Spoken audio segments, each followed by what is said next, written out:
E aí pessoal, aqui de novo, Pedro, engenheiro civil e especialista em estruturas. Estou aqui para mais um vídeo. E esse vídeo é um vídeo especial. Esse vídeo é para o colega Matheus, que me perguntou no WhatsApp por que no EBERIC V8 e V9 surgem alguns erros nos pilares de torção, que a seção não pôde ser dimensionada a torção. Então, colega Matheus, o que acontece? O erro aí não está tanto no EBERIC, ele está também na norma. Ele está principalmente na norma. O que acontece? Como é que a gente calcula, não é, a torção? Como é que a gente considera que a torção atua numa viga ou num pilar de concreto? A gente considera que essa torção ela vai gerar uma fissuração interna no elemento que vai separar, né, o núcleo da periferia do elemento estrutural.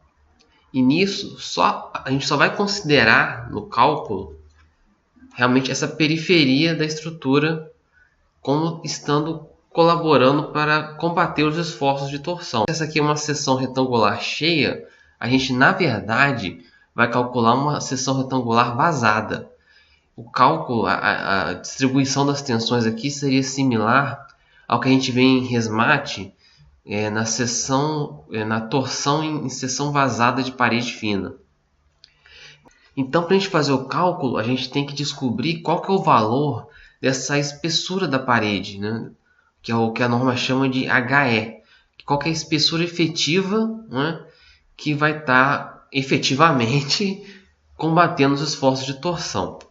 E o que acontece? Na NBR 6118 de 2003, a gente tinha essas duas fórmulas para determinar o HE. HE tinha que ser menor ou igual a A sobre U.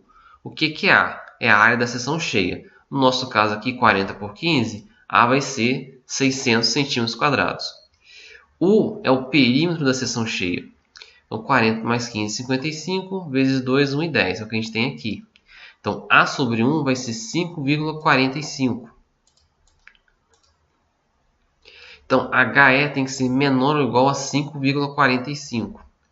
HE teria que ser também maior ou igual a 2C1. O que é C1?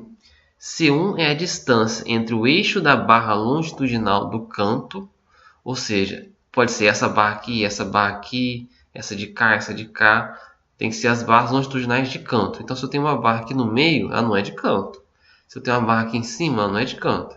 Eu tenho que pegar a distância entre o eixo da barra longitudinal do canto e a face lateral do elemento estrutural. A face lateral está aqui, né? Então eu vou querer a distância do centro dessa barra até essa face lateral. Como que eu meço isso aqui? Eu tenho o cobrimento, vamos dizer que o cobrimento seja 2,5. Eu tenho o estribo, o diâmetro do estribo, vamos dizer que seja um estribo de 5,0. Ou seja, 5 milímetros. E eu tenho metade do diâmetro dessa barra. Vamos dizer que a gente está trabalhando com uma barra de 10 milímetros. Então a gente tem 2,5 mais meio centímetro do estribo mais meio centímetro até metade da barra. Então nós vamos ter 3,5 centímetros de distância aqui. Esse vai ser o nosso C1. Mas o que a norma compara é 2 vezes C1. Então nós vamos fazer aqui 2 vezes 3,5 vai dar 7 centímetros. Aí olha só o que a norma quer. A norma quer que a gente tenha um valor que seja menor do que 5,45 e maior do que 7. Esse é o motivo do erro. Qual número você conhece que é menor que 5,45 e maior do que 7? Não tem. Então a gente não conseguia calcular a espessura efetiva e, consequentemente, não conseguia calcular a seção à torção. É por isso aqui que gerava o erro. Vamos ver aqui quanto de altura a gente teria que ter nessa viga ou nesse pilar para a gente conseguir calcular a altura efetiva. Com 15 por 40 não dá. Vamos tentar por 50. Bom, continua abaixo, bem abaixo. Vou aumentar aqui e botar 80. Continua abaixo. Botar 1,20 m. Continua abaixo. Botar aqui 2 metros. Tá quase. 2,10 m.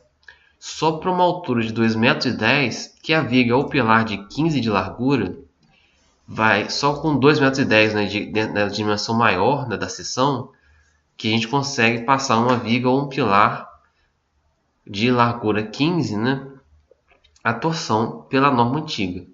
Aí a norma nova, a norma de 2014, acrescentou esse parágrafo aqui embaixo para esse tipo de situação aqui.